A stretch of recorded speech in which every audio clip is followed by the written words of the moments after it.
Happy Saturday, and welcome to the Idjit's Thoughts on podcast. I'm Paul Mackey, the guy who is poor enough at self-promotion as to bury his own introduction a paragraph deep in the first episode of Dog Days, and then completely skip it the second day. And yes, this is the third day of the Dog Days of Podcasting Challenge 2024. This morning, Darcy and Iris and I came down to the Measure for Measure shop on 4th Street and then went one block down the hill to the Positively 3rd Street Bakery. Fox was off with his girlfriend. After pastry acquisition, we went a couple blocks over to the Duluth Farmers Market.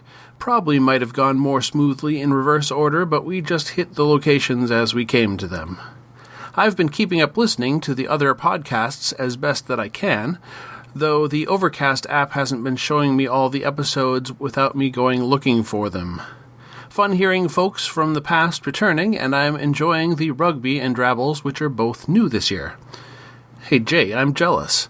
My parents took us to the Canadian Rockies for multi-week vacations most of the summers from 1978 through 1990, and I have not yet had the chance to return. Closest I came, I suppose, was Manitoba last year, and while it's a lovely province that does what it does, it's not all that close to the Canadian Rockies, aside from the general Canadianness. Canuckitude? All right, well, I'm going to move on into Gravity Falls, Season 1, Episode 15, The Deep End, originally aired March 15th, 2013. I've been writing my own summaries for each episode, trying to find that sweet spot between under-reporting the events and telling every single event seen on screen moment to moment. For this episode, I tried getting ChatGPT to do the work for me. The first attempt was half plot summary and half interpretation of deeper meanings and motivations, but it was a little bit less in describing the subplots, so I took a second run at it. I asked for description of the primary and subplots without interpretive commentary. ChatGPT then made up every detail of an episode summary, but unfortunately it was completely invented, with a pool monster in the main plot and Stan trying to rekindle a relationship with a lost love for a subplot. So, I'll be leaving ChatGPT for someone else. I plan to continue writing the summaries myself. Speaking of which, the brief summary. It's a heat wave. Fish tanks boil, wax statues melt, and everyone lies around, barely able to move in the heat. When the radio announces the opening of the Gravity Falls pool, everybody goes there. Mabel is instantly struck by a handsome stranger in the pool. Seuss reports he is a mysterious loner who never leaves the pool. Wendy is working at the pool as a lifeguard, and Dipper wants to work at the pool as well, but he has to pass muster with the gruff and intense Mr. Poolcheck. Mabel hits on Mermando, and things go well until he tells her he cannot go on a date, and the reason he cannot is secret. Dipper gets the job talking his way past Mr. Poolcheck's reservations. Stan shows Seuss the perfect deck chair, but when he tries to sit, he finds Gideon has snuck in and occupied it. Stan tries to wrestle Gideon from the chair, and this conflict falls afoul of the pool rules. Wendy consigns Stan to pool jail. Mermando reveals to Mabel his true self as a merman. Wendy and Dipper prank Seuss into believing the duck inner tubes are alive and desire liberation.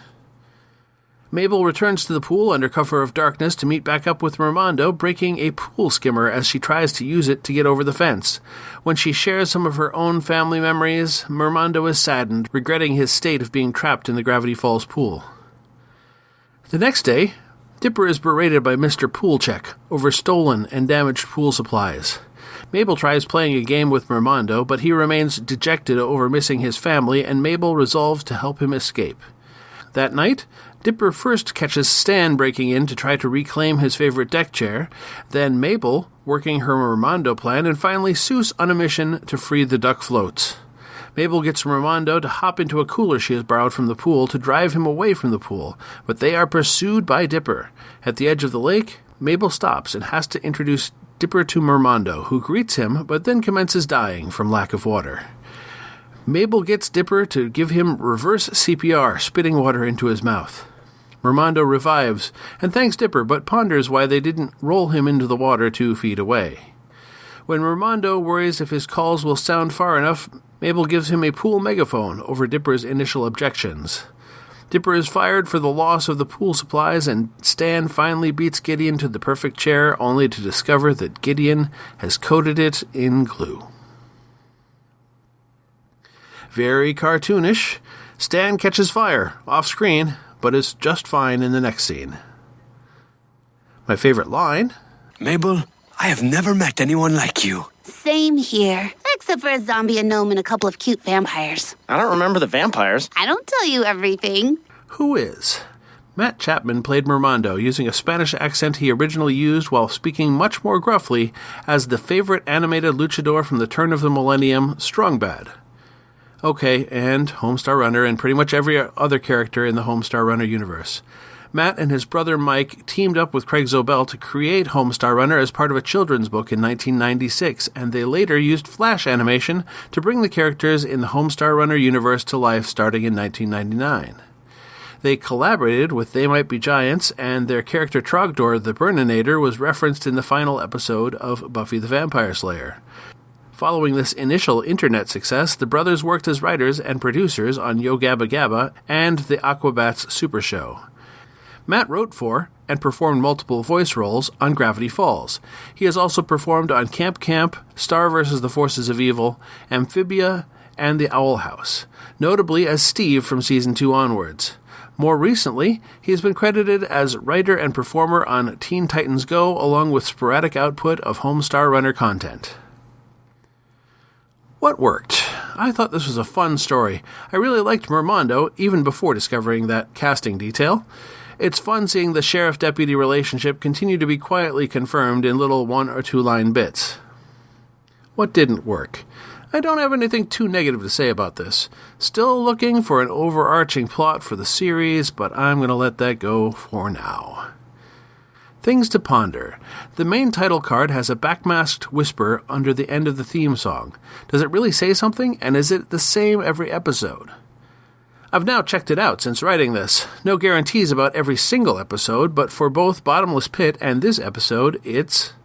26 letters. 26 letters. Knowing the internet, someone has already checked all this out and posted it somewhere, so I'll probably go investigate sometime after finishing the last episode. So next time is Gravity Falls Season 1, Episode 16, Carpet Diem, which might sound just a bit like parts of the Shrink episode from earlier, other than the fact that they already just did that. Happy hunting! You've been listening to the One Idjit's Thoughts On podcast, produced by Paul Mackey in association with Nimlas Studios. Any short clips of audio from shows is included under fair use for commentary purposes, and copyright for that content remains with its original copyright holders. The theme song is Too Good by Jack Mangan and is used by his generous permission. One Idjit's Thoughts is produced under a Creative Commons Attribution, Non-Commercial, No Derivatives 4.0 International License. You can find more episodes of this podcast and many other fine podcasts at nimlas.org. You can contact me by emailing idjitcastpodcast@gmail.com or commenting on episodes at nimlas.org.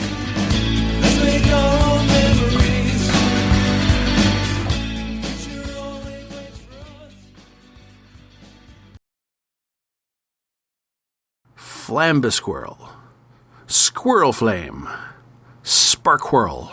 Yeah, Sparkwhirl. I like that one.